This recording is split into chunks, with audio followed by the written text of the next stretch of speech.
Hello friends, मैं नीता आप सभी का एक बार फिर से स्वागत करती हूँ आपके अपने चैनल ऑनलाइन एग्ज़ाम स्टडी में। आज की क्लास में हम डिस्कस करने वाले हैं हिंदी के टॉप 25 क्वेश्चन आंसर को। अगर आपको किसी भी क्वेश्चन का आंसर पता है तो प्लीज़ कमेंट बॉक्स में ज़रूर बताएं।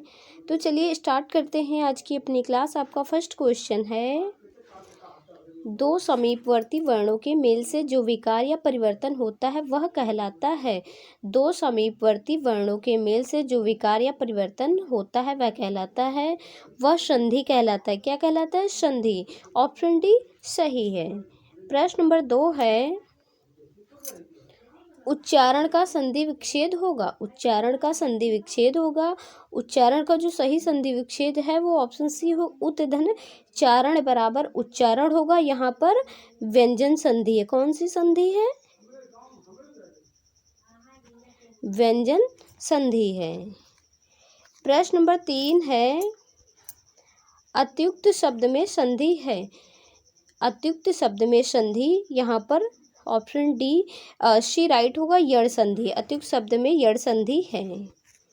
प्रश्न नंबर 4 है, निम्नलिखित में से कौन सा असंगत है? निम्नलिखित में से कौन सा असंगत है? परीक्षार्थी दीर्घ संधि, परमेश्वर गुण संधि, प्रत्येक यण संधि, भावुक वृद्धि संधि। यहाँ जिसका सही उत्तर ऑप्शन डी होगा, क्योंकि असंगत पूछा है और क्वेश्चन में ऑप्शन डी ही असंगत है। यहाँ पर अयादि संधि होगी। क्या होगी? अयादि संधि होगी। इसका जो विच्छेद है वो होगा भव। क्या होगा? भव धन उक। भव धन उक बराबर भावुक।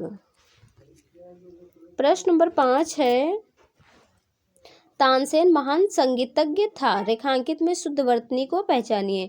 तानसेन महान संगीतज्ञ था। रेखांकित में शुद्ध वर्तनी बताइए। इसका जो सही उत्तर ऑप्शन बी होगा, संगीतज्ञ। इस तरीके से हम लिखेंगे।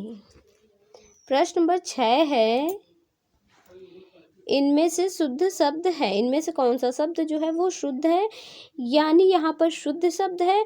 बाकी वाल्मीकि की बात करें तो वाल्मीकि को हम इस तरीके से लिखेंगे, वाल्मीकि। क्या लिखेंगे? वाल्मीकि। इस तरीके से लिखेंगे। उज्ज्वल को इस तरीके से लिखेंगे, उज्ज्वल को इस तरीके से लिखेंगे। द्वंद्व। ऑप्शन यहाँ पर ए राइट होगा, यानी। प्रश्न नंबर 7 है, अयोगवाह कहा जाता है। अयोगवाह अनुस्वार एवं विसर्ग को कहा जाता है। ऑप्शन डी राइट होगा। प्रश्न नंबर 8 है, निम्न में महाप्राण व्यंजन कौन सा है? निम्न में महाप्राण व्यंजन कौन सा है? इसका जो राइट ऑप्शन सी होगा, भ यहाँ पर महाप्राण व्यंजन है।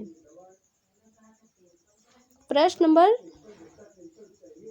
9 है, निम्न में संयुक्त व्यंजन कौन सा नहीं है? निम्नलिखित में से कौन सा संयुक्त व्यंजन नहीं है? राइट ऑप्शन यहाँ पर ऑप्शन ए होगा, यह जो है वो संयुक्त व्यंजन नहीं है। इसको अंतस्थ, ये क्या है? अंतस्थ व्यंजन है। अंतस्थ व्यंजन है। कैसा व्यंजन है? अंतस्थ व्यंजन है। जबकि छ की बात करें तो ये क और श से मिलकर बना है। त्र की बात करें तो त और र से मिलकर बना है। ज्ञ की बात करें तो ज और यहाँ से मिलकर बना है। यानी ऑप्शन ए राइट होगा। प्रश्न नंबर 10 है, निम्न में अल्पप्राण ध्वनि है। निम्न में अल्पप्राण ध्वनि जो है वो ऑप्शन सी है, च जो है वो अल्पप्राण ध्वनि है। जबकि ऑप्शन ए, बी और डी जो है वो महाप्राण ध्वनियाँ हैं। अल्पप्राण व्यंजन वे व्यंजन होते हैं जिसका जो पहला, तीसरा और पांचवा, पहला, तीसरा और पांचवा जो वर्ण होता है वो अल्पप्राण व्यंजन के अंतर्गत आता है। प्रश्न नंबर 11 है, निम्नलिखित में कौन सा असंगत है? देशभक्ति, तत्पुरुष समास, भरपेट, अव्ययभाव समास, सज्जन, कर्मधारय समास, उत्तर दक्षिण, बहुव्रीहि समास। क्वेश्चन में असंगत पूछा तो ऑप्शन डी यहाँ पर असंगत होगा, क्योंकि उत्तर दक्षिण में बहुव्रीहि समास नहीं है। यहाँ पर द्वंद्व समास होगा। क्या होगा? द्वंद्व समास है। कौन सा समास है? द्वंद्व समास है, यानी ऑप्शन डी यहाँ पर राइट होगा। प्रश्न नंबर 12 है, चूर्ण का तत्सम शब्द है। चूर्ण का तत्सम शब्द चूर्ण है, ऑप्शन बी राइट होगा। प्रश्न नंबर 13 है, खिड़की किस प्रकार का शब्द है? खिड़की किस प्रकार का शब्द है? खिड़की जो है वो देशज शब्द है, ऑप्शन सी सही है। प्रश्न नंबर 14 है, रिक्शा किस भाषा का शब्द है? रिक्शा जापानी भाषा का शब्द है, ऑप्शन बी राइट है। प्रश्न नंबर 15 है, अर्जन शब्द का विलोम है। अर्जन शब्द का जो विलोम है वो व्ययन है, ऑप्शन बी राइट है। प्रश्न नंबर 16 है, ऋजुता का सही विलोम शब्द है। ऋजुता का जो सही विलोम शब्द है वो वक्रता है, ऑप्शन बी राइट होगा। प्रश्न नंबर 17 है, ज्येष्ठ का विलोम है। ज्येष्ठ का विलोम कनिष्ठ है, ऑप्शन सी सही है। प्रश्न नंबर 18 है, अंतरिक्ष का पर्यायवाची शब्द है। अंतरिक्ष का पर्यायवाची शब्द व्योम और आकाश है, ऑप्शन सी सही है। प्रश्न नंबर 19 है, कौन सा शब्द गंगा का पर्यायवाची शब्द नहीं है? कौन सा शब्द गंगा का पर्यायवाची शब्द नहीं है? ऑप्शन डी यहाँ पर सरिता जो है वो गंगा का पर्यायवाची शब्द नहीं है। बाकी जाह्नवी, देवपगा, सुरसरी ये तीनों गंगा के पर्यायवाची शब्द हैं।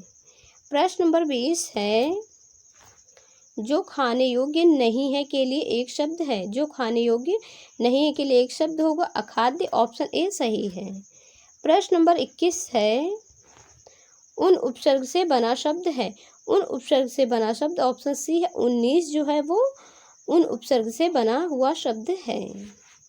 प्रश्न नंबर 22 है, हिंदी में शब्दों के बाद जोड़ने वाले शब्दांशों को क्या कहते हैं? हिंदी में शब्दों के बाद जोड़ने वाले शब्दांशों को परसर्ग या प्रत्यय परसर्ग या प्रत्यय कहते हैं। प्रश्न नंबर 23 है, मिठास शब्द में प्रत्यय का प्रयोग है। मिठास शब्द में आस प्रत्यय का प्रयोग है, ऑप्शन सी सही है। प्रश्न नंबर 24 है, हिंदी भाषा में कितनी बोलियां हैं? हिंदी भाषा में 18 बोलियां हैं, ऑप्शन सी सही है। प्रश्न नंबर 25 है, हिंदी की कितनी उपभाषाएं हैं? तो बताइए हिंदी की कितनी उपभाषाएं हैं? हिंदी की 5 उपभाषाएं हैं, ऑप्शन सी सही है। प्रश्न नंबर 26 है, क्रोध किस रस का स्थायी भाव है? क्रोध जो है वो रौद्र रस का स्थायी भाव है, ऑप्शन सी सही होगा। प्रश्न नंबर 27 है, उषा सुनहले तीर बरसाती जय लक्ष्मी सी उदित हुई, इनमें अलंकार है। इनमें जो अलंकार है वो मानवीकरण अलंकार है, ऑप्शन ए यहाँ पर राइट होगा। मानवीकरण अलंकार वह अलंकार होता है जिसमें प्रकृति को मानव की तरह कार्य करते हुए दिखाया जाता है। प्रश्न नंबर 28 है, श्लेष अलंकार होता है। श्लेष अलंकार शब्दालंकार होता है, ऑप्शन ए सही है। प्रश्न नंबर 29 है, वीर या आल्हा जो है वो किस जाति का छंद है? वीर या आल्हा किस जाति का छंद है? यह मात्रिक छंद है, ऑप्शन बी सही है। प्रश्न नंबर 30 है, छायावाद की प्रथम कृति कौन सी है? छायावाद की प्रथम कृति झरना है, और यह जो कृति है वो जयशंकर किसकी? जयशंकर प्रसाद जी की है। जयशंकर प्रसाद जी की है। यहाँ पर ऑप्शन ए राइट होगा, झरना। आशा है ये क्लास आपको अच्छी लगी होगी। अगर क्लास आपको अच्छी लगी तो वीडियो को लाइक करें, कमेंट करें। चैनल पर अगर आप नए हो तो चैनल को सब्सक्राइब करें, जिससे आने वाली वीडियो की नोटिफिकेशन सबसे पहले आपके पास पहुंचे। तो मिलते हैं नेक्स्ट वीडियो में, तब तक के लिए जय हिंद, थैंक्स फॉर वॉचिंग।